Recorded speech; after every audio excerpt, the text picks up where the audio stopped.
Hi everyone, thanks for joining me. Today I am going to share with you the bird that I created who has adapted to survive in a rainforest habitat. Before we get started and I go on and explain my bird with its labels, I do want to show you that I have done the work alongside you guys this week.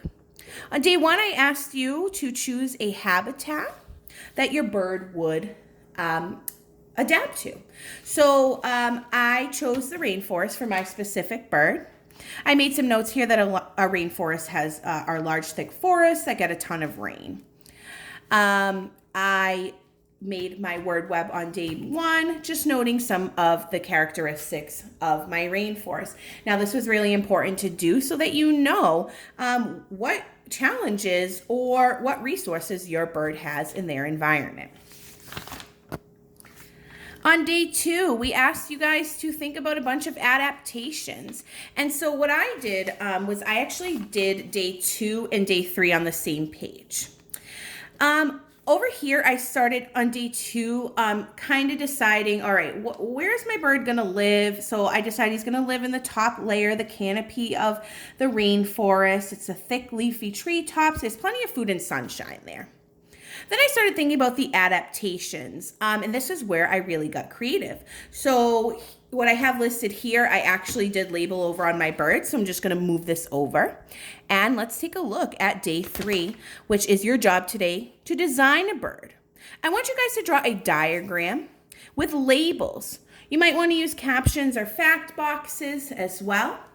Any nonfiction text features that you think would help your reader to identify your bird's features would be a really good idea. So without further ado, this is my bird, and he is called the umbrella head bird. Why? Well, let's see. Let's talk about some adaptations that I made my bird have here. Let's start with the umbrella-shaped feathers on the head.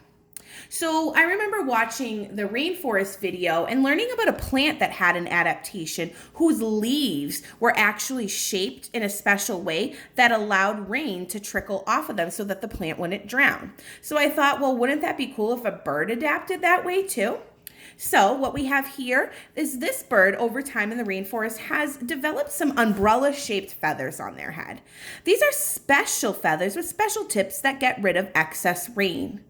It's also a great canopy camouflage because imagine these treetops in the canopy and the bird being hidden.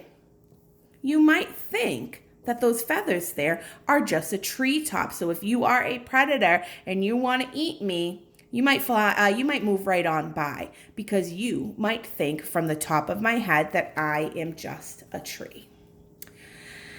I want you guys to look here at the shredder beak. Now remember, I asked you to look at the different types of beaks and feet adaptations. So I know that a shredder beak is good for predator, birds of prey. So my bird is definitely a bird of prey here. He has a shredder beak that is sharp and curved and hooked, and it's good for tearing meat. So what can you guys infer? Is my bird a meat eater or a plant eater? Judging by the shredder beak, you know that my bird is definitely a meat eater.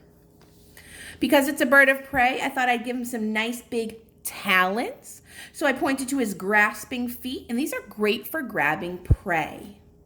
Grasping feet also came right from the chart that I shared with you.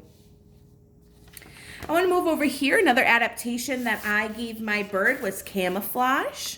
So this bird has adapted to have multicolored green feathers for blending in with the canopy treetops.